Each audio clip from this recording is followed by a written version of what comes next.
ఒక నిరుద్యోగ యువకుడు ఒక ఇంటర్వ్యూకి ఆలస్యంగా అటెండ్ అయిన కారణంగా తనకి రావాల్సిన ఉద్యోగ అవకాశాన్ని కోల్పోతాడు.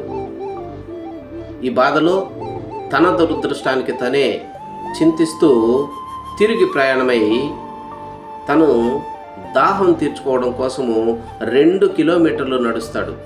ఈ 2 కిలోమీటర్లో అతనికి ఎక్కడా నీళ్లు దొరకలేదు. అప్పుడు తనకు ఒక ఆలోచన వస్తుంది.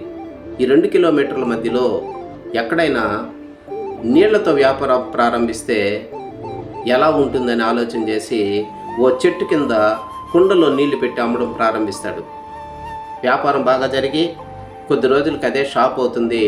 మరి కొద్ది సంవత్సరాలకి అదే పెద్ద హోటల్ అవుతుంది. ఆ నిరుద్యోగ యువకుడు కొద్ది సంవత్సరాలకి ఆ సిటీలోనే పెద్ద వాటర్ డిస్టిలరీకి ఓనర్ అవుతాడు. తను ఏదైతే సాధించలేదో అని అనుకున్నాడో అదే తనకి కొత్త జీవితాన్ని ఇచ్చిందనేది అర్థమైంది. అందుకే మీ ప్లాన్ ఎప్పుడైనా ఫెయిల్ అయితే నిరాశ చెందక్కర్లేదు. ఆ ఫెయిల్యూర్ నుంచి వచ్చే అవకాశాలే మంచి మార్గానికి దారితీస్తుందని నమ్మితే అంతకంటే మనశ్శాంతి ఇంకోటి ఉండదు. కాదంటారా?